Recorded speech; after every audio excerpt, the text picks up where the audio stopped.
Hello student, आज आप लोग हिंदी फर्स्ट में पाठ 20 पढ़ेंगे जिसका शीर्षक है बाल अदालत। बाल अदालत भी एक तरह का एकांकी है। यह पढ़ने से पहले इसके बारे में जान लीजिए। महत्वाकांक्षा का अर्थ है महत्ता। महत्ता को जिस तरह हथियार लेने की ललक, इस प्रकार के लोगों के प्रत्यंत पुरुषार्थ इसी घेरे में सिमट कर रह जाते हैं। यहीं से भ्रष्टाचार, अनाचार, सुरक्षा और न्याय व्यवस्था की रचना प्रारंभ होती है। यदि व्यक्ति सचमुच धार्मिक है तो मंदिरों में ताले क्यों लगाए जाते हैं? कहीं पर भी ताला लगा होना इस बात का प्रतीक है कि व्यवस्था टूट रही है। व्यक्ति की छोटी बड़ी महत्वाकांक्षाएं समाज में नित नए नए ताले लगवाती है और तोड़ती रहती है। सभी एक दूसरे को दोष देते रहते हैं और अव्यवस्था बढ़ती चली जाती है।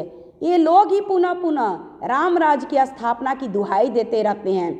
निकृष्ट कर्म करके स्वर्ग की कामना करते हैं, न घोर आश्चर्य है। बच्चों इसको अब देखिए आप लोग। बाल अदालत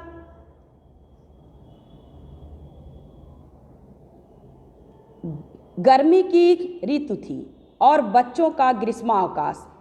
बच्चे सारा दिन उधम करते हुए, कुछ बच्चे अपने रिश्तेदारों के मेहमान बन चुके थे। वह कुछ बच्चों के यहाँ मेहमान बच्चे आ चुके थे, सो उनकी संख्या में कोई विशेष परिवर्तन न हुआ था। कॉलोनी में एक युवा शिक्षक रहते थे, आनंद प्रकाश। उनके मन में विचार उठा कि कुछ ऐसा किया जाए कि बालकों की ऊर्जा सही कार्यों में लगे। ऐसा कर्म जिसमें उन्हें आनंद भी आए और उनका मन लगा रहे, चरित्र पर सकारात्मक प्रभाव पड़े, वह जीवन के लिए अच्छा संदेश मिले। सो उन्होंने सभी बालकों के माता पिता को अपने विचारों से अवगत कराया। ये सभी राजी हो गए। सेठ रामजी लाल जी ने अपने बंगले के पिछले भाग में 2 कमरे उन्हें अपने कार्यशाला चलाने के लिए दे दिए। अब शिक्षक आनंद प्रकाश छोटी छोटी रोचक नाटिकाएं लिखते, बालकों का उनका पात्र बनाते और कई कई दिनों तक उनकी भूमिकाओं और संवादों का अभ्यास करवाकर प्रति सप्ताह साय के समय नाटक का मंचन करते हैं। अब तक 2 नाटकों का मंचन वे सफलतापूर्वक कर चुके हैं, जिन्हें सभी कॉलोनी वासियों से भरपूर सराहना मिल चुकी है। नगर में इन नाटकों की बहुत चर्चा है और उनके अनेक क्षेत्र इन्हें अपने यहाँ करवाना चाहते हैं। उसी कड़ी में आज से बाल अदालत नाम का नाटक प्रस्तुत कर रहे हैं। इसका पात्र जो है धर्मराज, कर्मों के अनुसार स्वर्ग नरकवास का निर्णय करने वाले देव। चित्रगुप्त, प्रत्येक जीव के कर्मों का लेखा जोखा रखने वाले धर्मराज के मंत्री। यमदूत, मृत व्यक्तियों की आत्माओं को निर्णय हेतु यमपुरी ले जाने वाले धर्मराज के दूत। इनके अतिरिक्त अपने कर्मों के आधार पर यमपुरी में पधारी मनुष्य वेश में अनेक आत्माएं। अब हम बच्चों इस नाटक को पढ़ेंगे। प्रथम दृश्य में देखेंगे धर्मराज स्वर में। चित्रगुप्त, आज का कार्य आरंभ किया जाए। चित्रगुप्त सिर झुकाकर हाथ जोड़कर चश्मा ठीक करते हैं। जो आज्ञा महाराज। नेताजी ईश्वर दयाल बहुत बेचैन है। ये बार बार इधर उधर देखते हैं। एक बार उनकी दृष्टि धर्मराज की ओर भी जाती है, किंतु गंभीर मुद्रा देखकर ये घबरा जाते हैं और अपनी दृष्टि नीचे कर लेते हैं। चित्रगुप्त, महाराज, आज आपको पृथ्वीवासियों के कर्म फलों का निर्णय करना है कि वे स्वर्ग में स्थान पाने के अधिकारी अथवा नरक में यातना भोगने के लिए कि किसने अपने धर्म का पालन किया है और किसने नहीं। आज की अदालत में सबसे पहले नेताजी ईश्वर दयाल के कर्म फलों का निर्णय करना है। दोनों यमदूत नेताजी को ले जाकर कटघरे में खड़ा कर देते। धर्मराज, नेताजी, हमारे पास सभी पृथ्वीवासियों के कर्मों का विवरण है, फिर भी आप अपने मुख से अपना परिचय देने का कष्ट करें। नेताजी विनम्र स्वर में हाथ जोड़कर, प्रभु, मैंने जीवन भर सत्य और अहिंसा का पालन किया तथा पृथ्वीवासियों की सेवा की। मेरी सेवा के कारण भूलोकवासियों ने मुझे बार बार चुनाव जितवाए। मेरा जीवन निष्पाप और निष्कलंक रहा।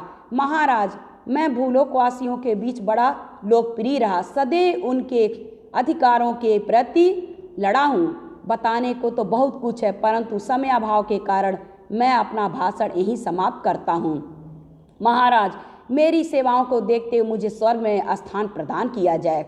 धर्मराज, नेताजी को घूरते हुए कठोर मुद्रा में, क्या वास्तव में आपने सबके कल्याण के लिए कर्म किया? क्या वास्तव में आप स्वयं को स्वर्ग के अधिकारी मानते हैं? नेताजी घबरा जाते हैं। यमदूत जी नेताजी को एक और ले जाकर बैठा देते हैं। धर्मराज, गंभीर स्वर में दूसरे पृथ्वीवासी को प्रस्तुत किया जाए। चित्रगुप्त ऊंचे स्वर में इंजीनियर निर्माण देव को प्रस्तुत किया जाए। चित्रगुप्त अपने पृथ्वी पर इंजीनियर के रूप में सुंदर घर, मजबूत बांध एवं पुल, सुविधाजनक सड़क आदि बनवाए होंगे।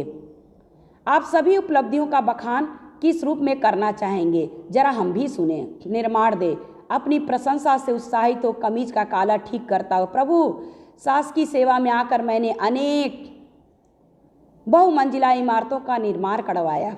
मेरे बनाए गए बांधों से उत्पन्न बिजली से देश नहा रहा है।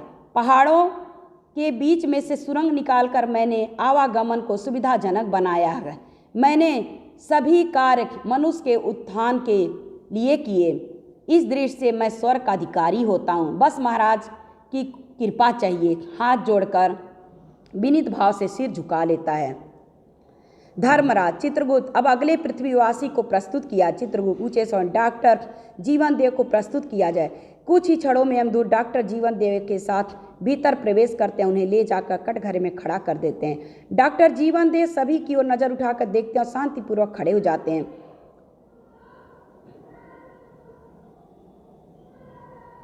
धर्मराज गंभीर, पृथ्वी पर आप ईश्वर के समकक्ष माने जाते हैं, क्योंकि आपका कर्म लोगों का जीवन बचाना है। आपने पृथ्वी पर अगिनत लोगों का जीवन दान किया है। आप अपने कर्मों का बखान आपके ही मुख से सुनना चाहता हूँ। दोनों हाथ जोड़कर, प्रभु आप ठीक कहते हैं। मैंने पृथ्वी पर फैली महामारियाँ, छोटे बड़े रोगों से लोगों को बचाकर उन्हें जीवन दान दिया। मैं पृथ्वी के समान स्वर्ग में भी अपनी सेवाएं प्रदान करूंगा। मुझ पर कृपा करके मुझे स्वर्ग का अधिकारी बना दे। शांत हो जाता है। दोनों यमदूत उसे लेकर नेताजी जी के बगल में बैठा देता है। धर्मराज गंभीर से, चित्रगुप्त अब अगले पृथ्वीवासी को प्रस्तुत किया जाए।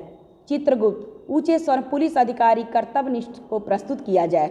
शीघ्र ही दो यमदूत एक पुलिस अधिकारी को साथ लेकर प्रवेश करते हैं। पुलिस अधिकारी कर्तव्यनिष्ठ धर्मराज को सैल्यूट करते हुए आगे बढ़कर कटघरे में खड़े हो जाते हैं।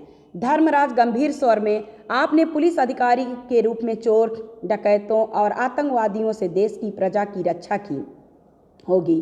अपने कर्तव्यों का आपने किस प्रकार पालन किया, हम आपके मुख से सुनना चाहते हैं। कर्तव्यनिष्ठ, महाराज आप ठीक कहते हैं। पृथ्वी पर अपराधों की बाढ़ है, असामाजिक तथ्यों का बोलबाला है। चोरी, डकैती तथा लूटपाट, हड़तालें, घेराव आदि के कारण शांति व्यवस्था भंग होने की आशंका बनी रहती है। मैंने सदैव ही अपने कर्तव्य का पालन करते हुए प्राणों की चिंता न करके खतरनाक अपराधियों को पकड़कर दंडित करवाया। मैंने कभी अपने कर्तव्य पालन में चूक नहीं की। प्रभु मुझे स्वर्ग में स्थान मिलना चाहिए। मैं वहाँ भी शांति व्यवस्था स्थापित करने में अपना योगदान दूंगा। धर्मराज गंभीर स्वर में, चित्रगुप्त अपने अब अगले पृथ्वीवासी को प्रस्तुत किया जाए। ऊंचे स्वर, प्रशासनिक अधिकारी हितकारी लाल को प्रस्तुत किया जाए।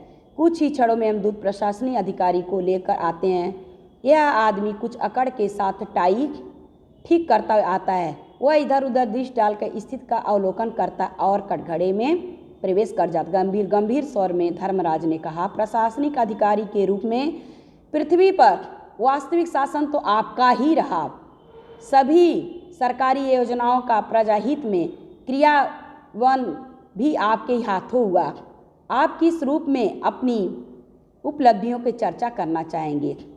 हितकारी लाल थोड़ा मुस्कुरा, महाराज आप ठीक कहते हैं। मैंने बाढ़, सूखे से अकाल के समय न केवल नागरिकों के रहने और खाने की व्यवस्था की, अपितु उनके लिए आर्थिक अनुदान, नकद मुआवजा व चिकित्सा सेवाओं की व्यवस्था भी की।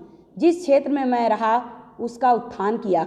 मुझे तो सबसे पहले स्वर्ग में स्थान मिलना चाहिए। मेरी सेवाओं से स्वर्ग भी इसी प्रकार लाभान्वित होगा। चुप हो जाता है।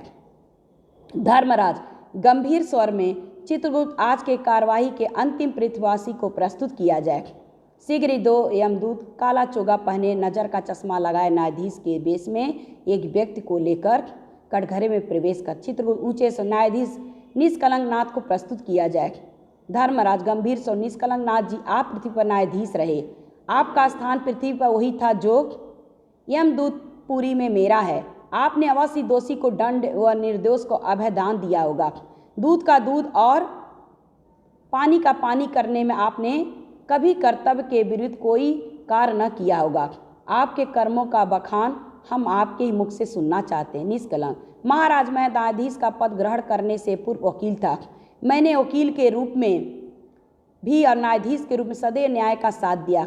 निष्पक्ष न्याय के अतिरिक्त मुझे कुछ न सूझता था। बस मुझे यही कहना है कि आप अपने मेरे पद की गरिमा समझते हुए मेरे साथ न्याय कीजिए, मुझे स्वर्ग में स्थान दिला दीजिए, वह भी मेरी सेवाओं का अनुभवों से भरपूर लाभ उठाया जा सकेगा। धर्मराज गंभीर स्वर में, चित्रगुप्त, ये सभी पृथ्वीवासी यह समझते हैं कि हमें इनके कर्मों की जानकारी नहीं है। वास्तव में मैं इन लोगों ने जो कुछ कहा उसके सर्वथा विपरीत आचरण किया है।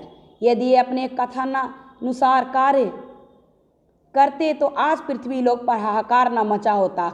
यदि ये लोग अपने कर्तव्य का भली प्रकार निर्वहन करते तो इन्हें स्वर्ग की कामना न होती, अपितु पृथ्वी ही स्वर्ग सी शांत है, संपन्न बनी हुई दिव्यता को प्राप्त होती है। हम चाहते हैं कि ये सभी एक बार पुनः पृथ्वी पर जन्म लें और अपने द्वारा फैलाई गई अव्यवस्था का ये सभी स्वयं सामना करें। यही प्रकृति का न्याय है। इन्हें वापस पृथ्वी पर भेज दिया जाए। जो अव्यवस्था इन्होंने उत्पन्न की है, इन्हें तथा इनके लाभार्थियों को उन अव्यवस्थाओं से प्राप्त घोर पीड़ित होने का दंड मिले। अपने स्थान से उठ जाते हैं, पर्दा गिरता है। बच्चों, इस कहानी से पढ़ने से यह पता चलता है कि इंसान जो भी पाप करता है वह अपने पाप को दर्शाता नहीं है।